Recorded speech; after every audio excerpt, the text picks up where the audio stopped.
اعوذ باللہ من الشیطان الرجیم بسم اللہ الرحمن الرحیم الحمد للہ والصلاۃ علی الہ اما بعد بسم اللہ الرحمن الرحیم اللہم صلی علی محمد وعلی محمد وعجل فرجہم۔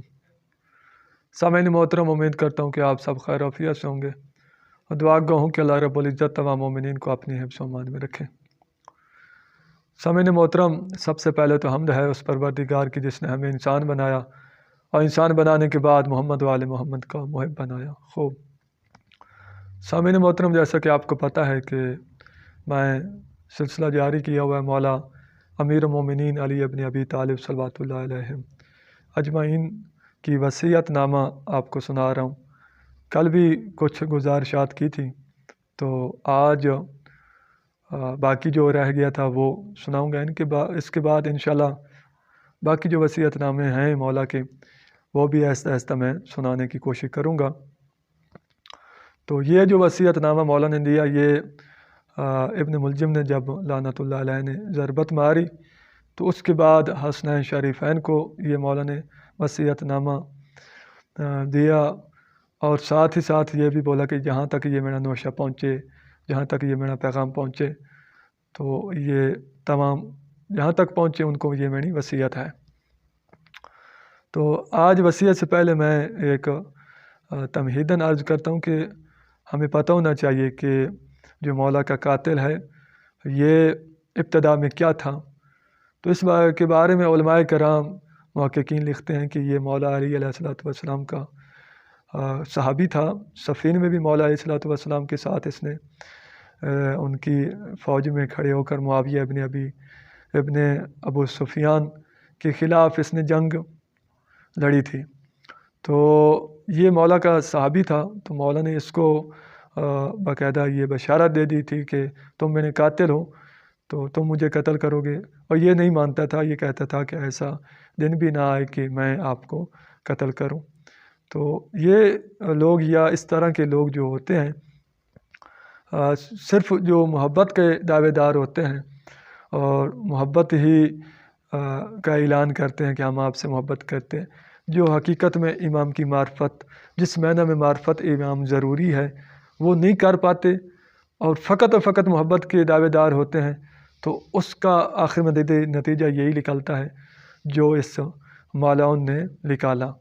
تو پھر اس کو ایک بڑی لمبی تعویل ہے، ایک سیاست کے ساتھ اس کو معاویہ نے خریدا اور پھر مولا علیہ السلام کو قتل کروا دیا گیا۔ تو اس کے ذریعے سے وہ اس کے پیچھے معاویہ کا ہاتھ تھا۔ یہ تاریخ کے جملے، اس میں کوئی کسی کی توہین کی ہماری ذہن میں بھی نہیں ہے، تاریخ کے جملے جو میں نے گزارشات آپ کو کی ہیں۔ تو آتے ہیں وصیت کی طرف۔ کل جہاں پہ چھوڑا سا اس سے آگے آج کنٹینیو کرتے ہیں کہ مولا نے کیا فرمایا۔ تو مولا فرماتے ہیں یتیموں کے بارے میں اللہ سے ڈرتے رہنا، یعنی مولا وصیت کرتے ہوئے فرماتے ہیں کہ یتیموں کے بارے میں اللہ سے ڈرتے رہنا اور ان کے فاقوں کی نوبت نہ آ جائے اور وہ تمہاری نگاہوں کے سامنے برباد نہ ہو جائیں۔ مولا یتیموں کی وصیت کر رہے ہیں کہ یتیموں کے بارے میں ڈرتے رہنا، فاقے کی نوبت نہ آ جائے، یعنی ایک ایسا وقت نہ آ جائے کہ یہ بیچارے بھوکے اور پیاسے رہیں، ایسا وقت ان پہ نہ آنے دینا اور تمہاری آنکھوں کے سامنے کہیں برباد نہ ہو جائے۔ تو اس وقت جو ہمارے ہاں صورتحال ہے وہ بھی تقریباً یہی ہے کہ ہم یتیم اور مساکین کو اہمیت نہیں دیتے، جبکہ یتیم کے بارے میں اور مساکین کے بارے میں قرآن میں بہت سارے بار مقامات پہ اللہ نے باقاعدہ بندے کو غور و فکر کرنے کی دی ہے، نصیحت کی ہے اور حکم دیا ہے کہ یتیموں پہ شفقت کرو، مساکین پہ شفقت کرو، مگر ہم لوگ جو ہیں یتیموں کی مدد کرو، مگر ہم لوگ جو ہیں وہ اس چیز کی طرف توجہ نہیں دیتے، جس کی وجہ سے ہمارے خود بھی ہم ان معنوی، دنیاوی اور روحانی مشکلات سے دوچار ہو رہے ہیں، کیونکہ ہم وصیت پہ عمل نہیں کر رہے ہیں، معصومین اسلام کے فرامین کو ٹھکرا رہے ہیں، خدا تبارک و تعالیٰ کی واعظ و نصیحت کو ٹھکرانے کی وجہ سے ہم خود بھی ہمارے ساتھ بھی وہی ہو رہا ہے کہ جو حقیقی آل محمد کے پیروکار کے ساتھ نہیں ہونا چاہیے، مگر ہمارے ساتھ وہ ہو رہا ہے۔ تو ہم ہم کیوں نہیں ایسا کرتے کہ جو یتیم مساکین کافی ہمارے میری نظروں میں ہیں، اور یہ تمام لوگ آپ بھی جانتے ہیں کہ بیچارے یتیم بچے بھوکے سو جاتے ہیں، اور یہاں تک نوبت یہ ہے کہ یتیم بچی جو ہے وہ اس کے پاس اتنا پیسہ نہیں ہے، ان کے گھر والوں کے پاس اتنا پیسہ نہیں ہے کہ اس کی وہ شادی کر سکیں، اس کے جہیز کا سامان مہیا کر سکیں۔ تو ہمیں چاہیے کہ ہمیں سیرت معصومین صلوات والسلام پر عمل کرتے ہوئے، مولا صلوات والسلام کی اگر آپ سیرت پڑھیں گے تو اس میں ملتا ہے کہ مولا رات کو مال اٹھاتے تھے کمر پہ، اور یتیم مساکین اور غربا کو تقسیم کرتے تھے جا کر، اور مولا کی کمر پہ باقاعدہ داغ بن گئے تھے، یعنی اتنا مال مولا تقسیم کرتے تھے۔ اسی طرح امام سجاد علیہ الصلوۃ والسلام کے بارے بھی یہی ملتا ہے کہ وہ بھی یہ عمل انجام دیتے تھے۔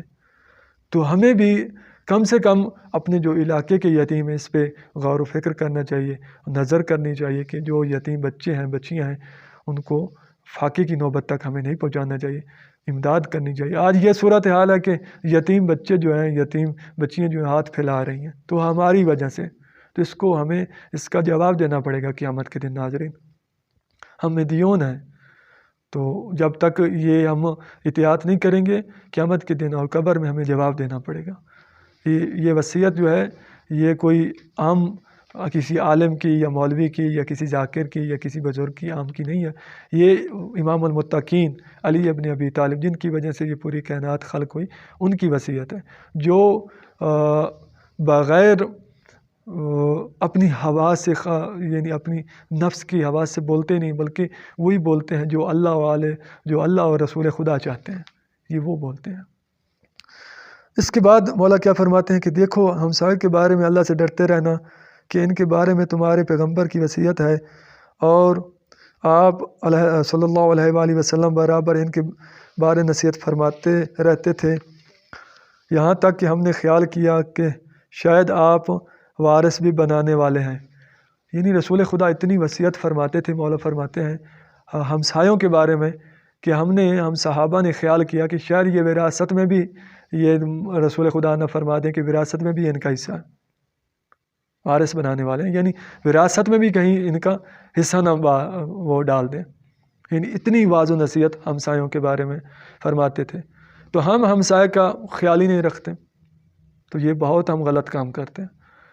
ہمسائے کا بہت زیادہ احترام ہے، ہمسائے کا خیال ہے، اور ہمسائے کے بارے میں غور و فکر کرنا چاہیے۔ یہ نہیں کہ میں تو کھا کے سو رہا ہوں، یہ کہیں ایسا نہ ہو کہ میں نے ہمسائے بیچارہ بھوکا سو رہا ہوں اور میں سو رہا ہوں، ان کے بچے بھوکے سو رہا ہوں اور میں سو رہا ہوں کھا پی کے اور پرو کے، ایسا نہیں ہونا چاہیے۔ ناظرین، ہمیں اللہ توفیق دے کہ ہم ہمسایوں کی خدمت کر سکیں اور ان پہ غور و فکر کر سکیں، نظر کر سکیں۔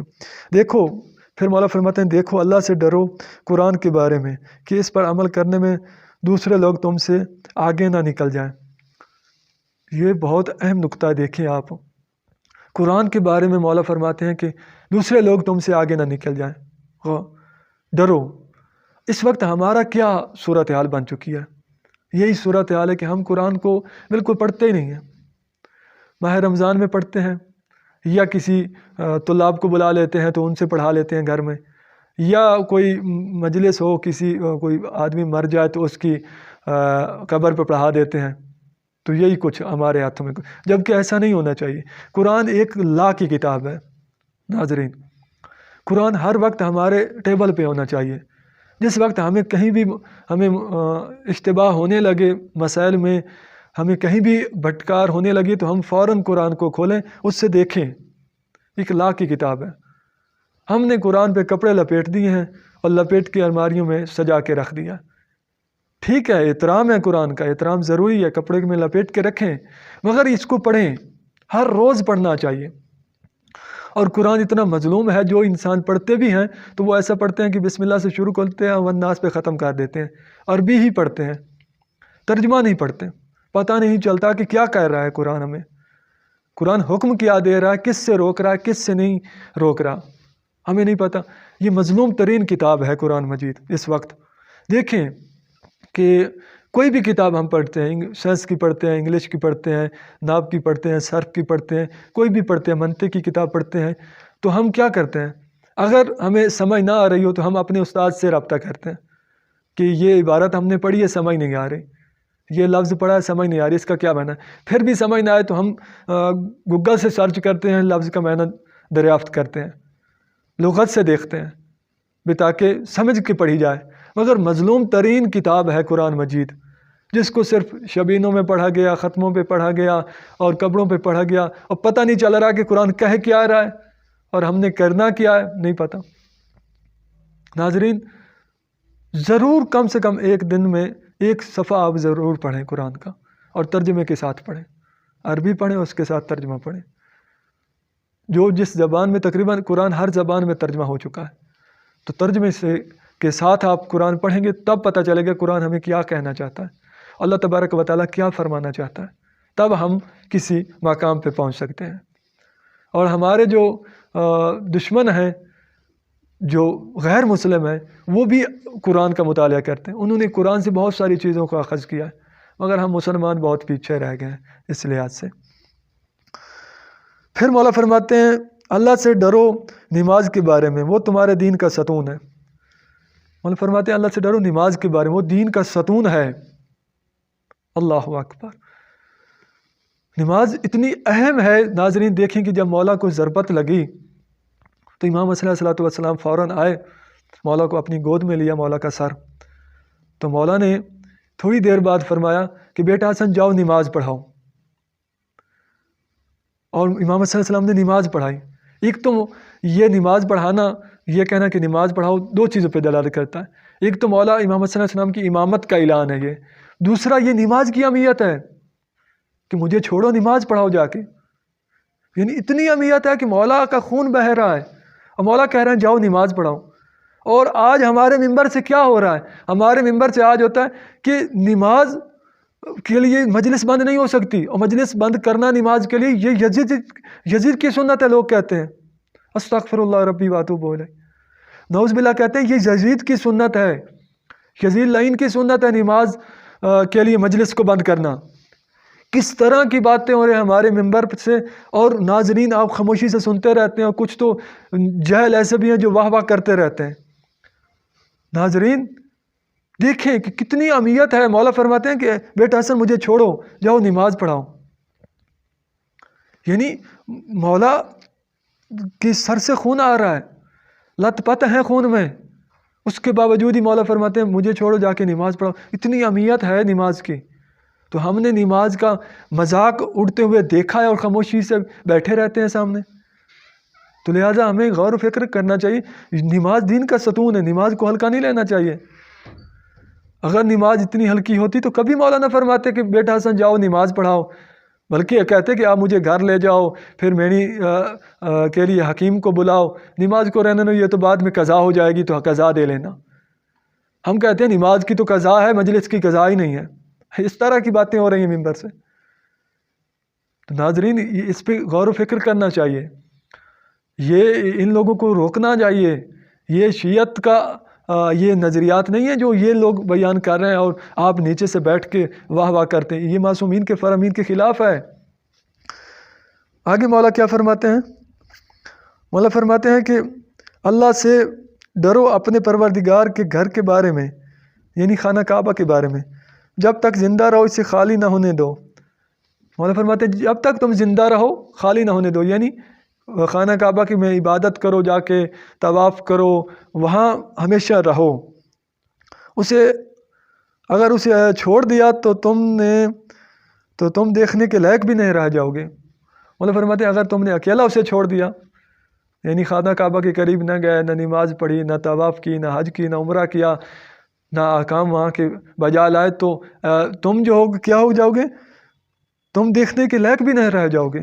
یہاں تک یعنی اہمیت ہے حج کی اور خانہ کعبہ کے ساتھ منسلک رہنے کی۔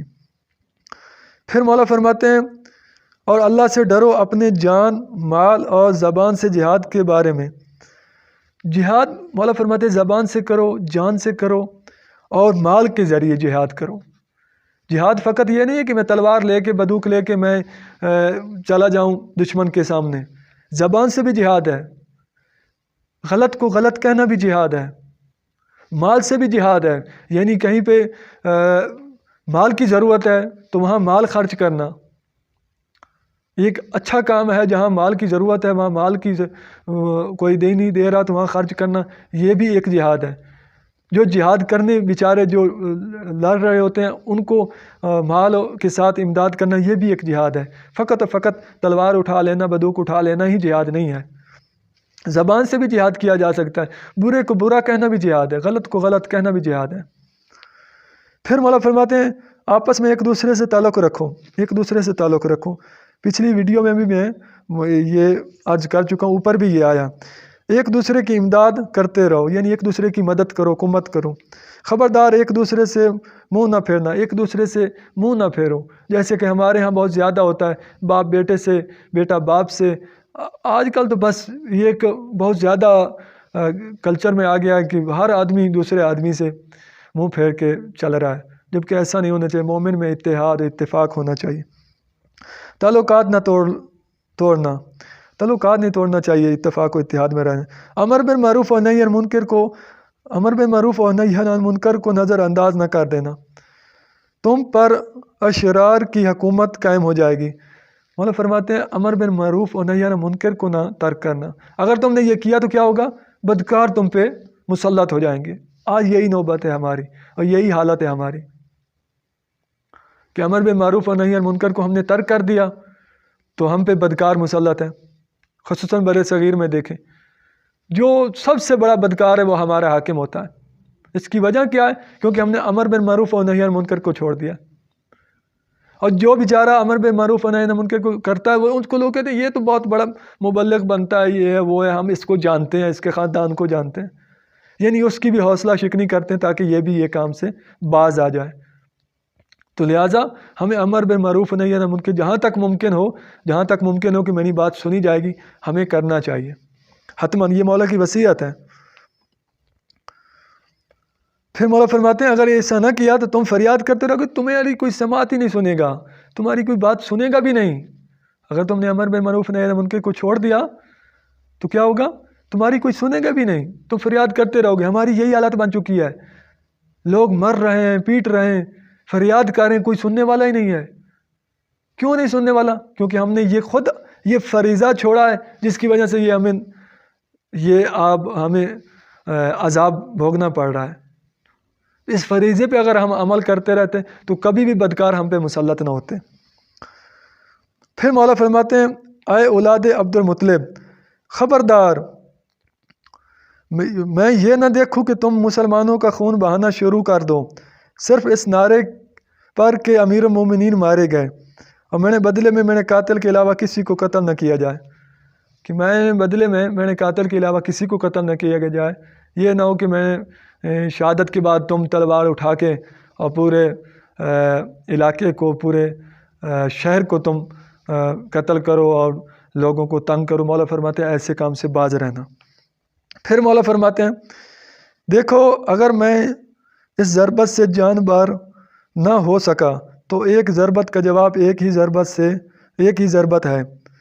مولا فرماتے ہیں اگر میں اس ضربت سے نہ بچ سکا تو میری ضربت جو مجھے لگی ہے ایک لگی ہے، لہذا اس کے بدلے میں ایک ہی مارنا، میں نے قاتل کو 2 ضربت بھی نہ مارنا۔ اللہ اکبر۔ اس وقت دیکھو ہماری کیا صورتحال ہے، یعنی مولا قاتل کے ساتھ بھی عدل کر رہے ہیں، قاتل کے ساتھ بھی عدل کر رہے ہیں، کہتے ہیں کہ کیونکہ مجھے ایک لگی ہے لہٰذا میں نے قاتل کو بھی ایک مارنا۔